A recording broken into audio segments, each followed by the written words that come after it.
இன்றைக்கு நாம் ஏசாயா 15ஆம் அதிகாரத்தை தியானிப்போம். ஆண்டவருக்கே மகிமையும் கனமும் ஸ்தோத்திரமும் உண்டாவதாக. மோவாபின் பாரம். மோவாப் மெத்த பெருமைக்காரன்.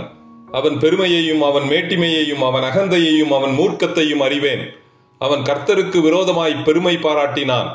இஸ்ரவேல் உனக்கு பரியாசமாய் இருந்தான் அல்லவோ? அவன் திருடருக்குள் கண்டுபிடிக்கப்பட்டானோ? நீ அவனை குறித்து பேசுகிற போதெல்லாம் தலையை துலுக்குகிறாயே. எனவே நான் உன்னை அசீரிய ராஜாவாகிய சனகரிப்பிடம் ஒப்புக் கொடுப்பேன். அவன் உங்களை சிறைப்பிடித்து செல்வான்.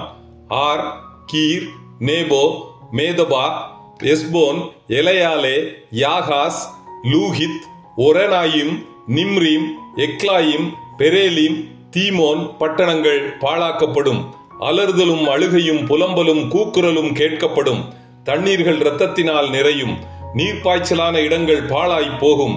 புல் உலர்ந்து போகும். பாயித்துக்கும் தீபோனுக்கும் அவர்கள் சென்று வழிபடும் தெய்வங்களாலும் காப்பாற்ற முடியாது. இராணுவ வீரர்களாலும் காப்பாற்ற முடியாது.